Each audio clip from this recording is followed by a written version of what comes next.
Hello, Akbar അക്കാഡമിയിലെ പുതിയൊരു വീഡിയോയിലേക്ക് എല്ലാവർക്കും ഒരിക്കൽ കൂടി സ്നേഹത്തോടെ സ്വാഗതം.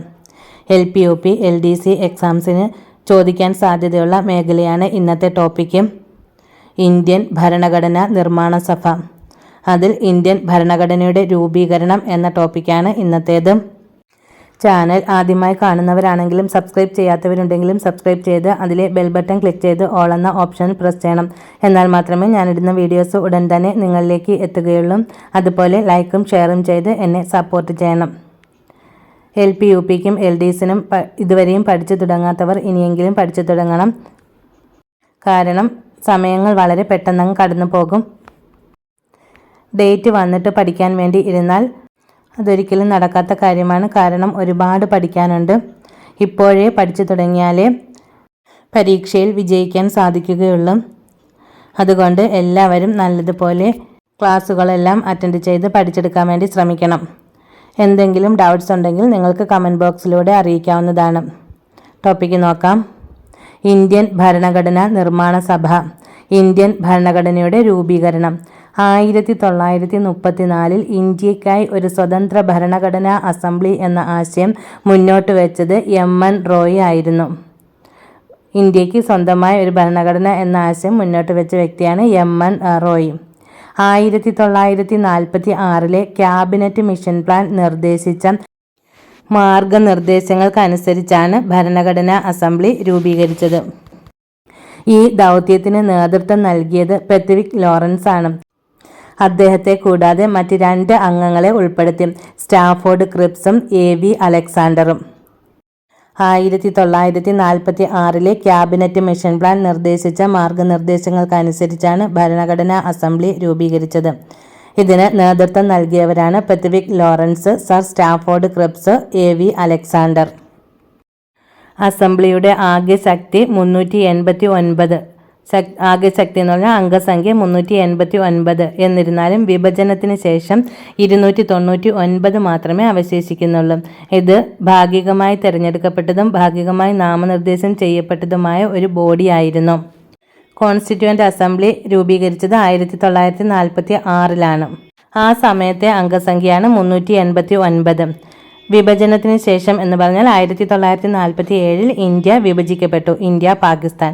ആ വിഭജനത്തിന് ശേഷമാണ് 389 എന്നുള്ള അംഗസംഖ്യ 299 കുറഞ്ഞത്. അസംബ്ലി രൂപീകരിക്കുന്നതിനുള്ള തെരഞ്ഞെടുപ്പ് 1946 ജൂലൈ, ആഗസ്റ്റ് മാസങ്ങളിൽ നടന്നു.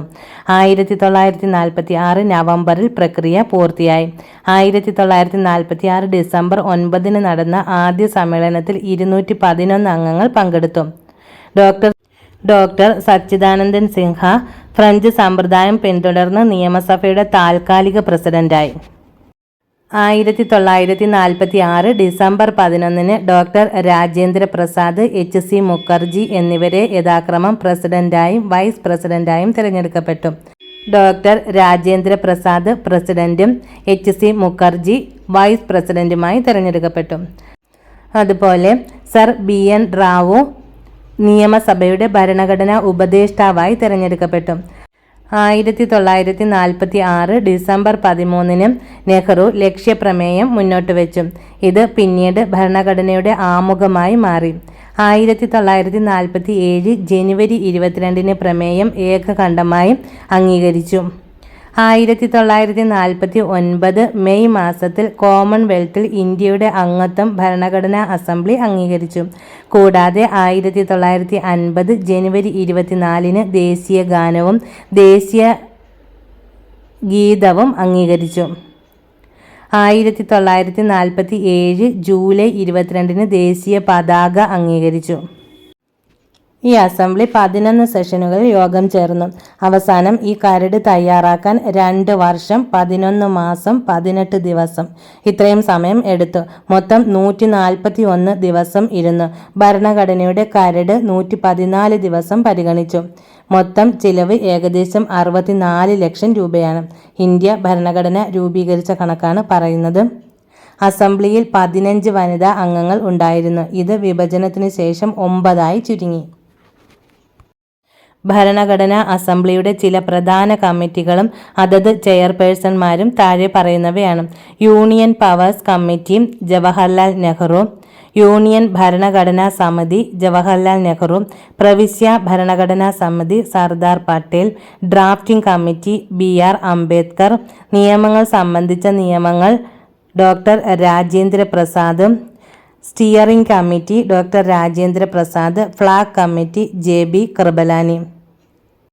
Union powers committee Jawaharlal Nehru, union ഭരണഘടനാ സമിതി ജവഹർലാൽ നെഹ്റു, പ്രവിശ്യ ഭരണഘടനാ സമിതി Sardar Patel, drafting committee BR Ambedkar, നിയമങ്ങൾ സംബന്ധിച്ച നിയമങ്ങൾ doctor Rajendra Prasad, steering committee doctor Rajendra Prasad, flag committee JB Kripalani.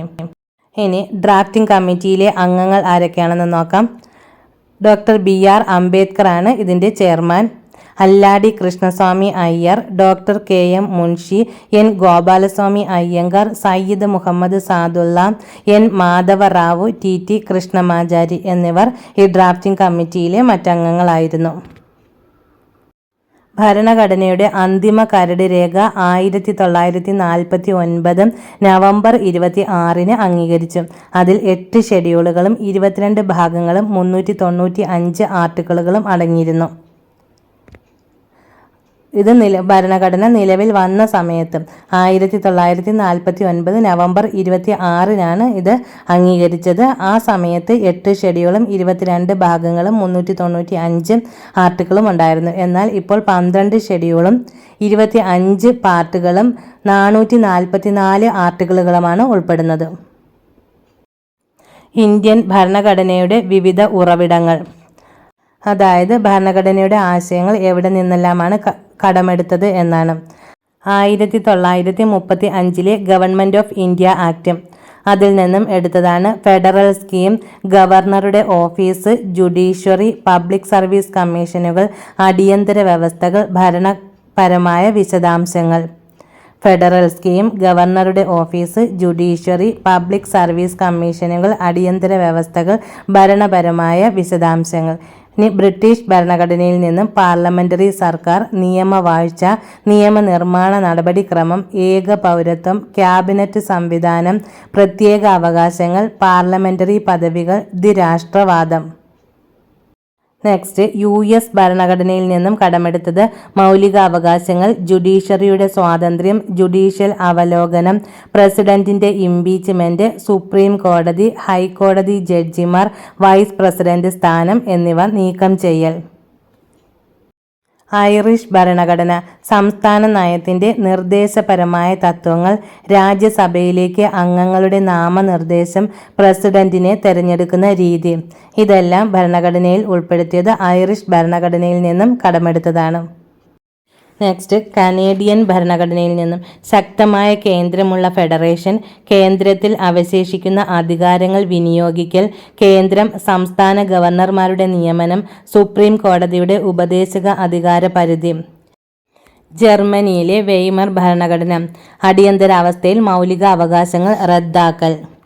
Next, Soviet ഭരണഘടന, USSR, ഇപ്പോൾ റഷ്യ. ആമുഖത്തിൽ അടിസ്ഥാനപരമായ ചുമതലകളും നീതിയുടെ ആശയവും, സാമൂഹിക, സാമ്പത്തിക, രാഷ്ട്രീയമായ ആശയങ്ങൾ. ഫ്രഞ്ച് ഭരണഘടന, റിപ്പബ്ലിക്കും, ആമുഖത്തിലെ സ്വാതന്ത്ര്യം, സമത്വം, സ്വാതന്ത്ര്യത്തിൻ്റെ ആദർശങ്ങൾ. ദക്ഷിണാഫ്രിക്കൻ ഭരണഘടന, ഭരണഘടനാ ഭേദഗതി ചെയ്യുന്നതിനും രാജ്യസഭ അംഗങ്ങളെ തിരഞ്ഞെടുക്കുന്നതിനുമുള്ള നടപടിക്രമം.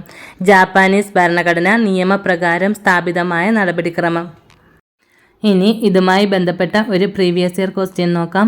1946 ഭരണഘടനാ അസംബ്ലിയുടെ ആകെ അംഗസംഖ്യ എത്രയായിരുന്നു? 389. ഒരു ഡിഗ്രി ലെവൽ പരീക്ഷയ്ക്ക് ചോദിച്ച ഒരു ക്വസ്റ്റ്യനാണ്. LDCക്കും UPക്കും ഇതുപോലെയുള്ള ക്വസ്റ്റ്യൻസ് പ്രതീക്ഷിക്കാം.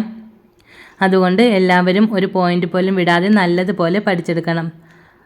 എന്തെങ്കിലും ഡൗട്ട്സ് ഉണ്ടെങ്കിൽ നിങ്ങൾക്ക് കമൻസിലൂടെ ചോദിക്കാവുന്നതാണ്. അതുപോലെ ക്ലാസ്സിനെ കുറിച്ചുള്ള അഭിപ്രായവും കമൻറ്റ് ബോക്സിൽ ഇടാം. പുതിയൊരു വീഡിയോയുമായി വീണ്ടും കാണാം. Okay, thank you.